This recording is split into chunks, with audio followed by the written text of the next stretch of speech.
Hoje, tá? Vou te fazer uma pergunta até esquisita, assim. Não quiser responder, não responde. Mas hoje estou olhando para a oposição, assim, o que mais te preocupa? Acho que a gente não tem que ter preocupação jamais com a oposição. Eu acho que a oposição ela só é válida quando ela quer construir. Tá. Começa por aí, entendeu?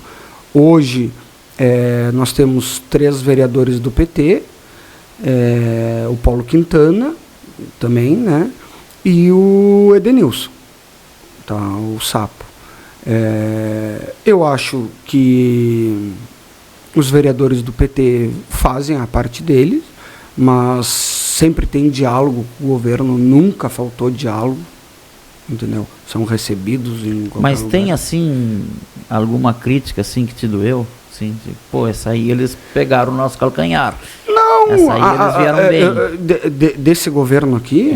Não, qualquer período. Não, eu só tenho uma crítica, e não é uma crítica à oposição, é uma crítica à política como um todo hoje, que é as redes sociais, entendeu?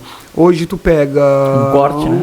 Um corte, aqui, se quiser, vamos pegar vários cortes. Hoje tem aí a inteligência artificial, mas acredito que até esse momento não foi usado em Santa Vitória, né? Mas as redes sociais não é só o corte, é a valorização ou a subvalorização, entendeu, de determinados assuntos. Nós tivemos agora, por exemplo, o prefeito André foi receber hoje em Rio Grande 2 viaturas para Santa Vitória do Palmar. O que teve de político dizendo que era o pai da criança, entendeu, e fazendo vídeo, fazendo filme, sendo que as viaturas da Brigada Militar, entendeu, foram com recursos da São João Farmácias e da Caminho Alimentos. É bem claro. Então,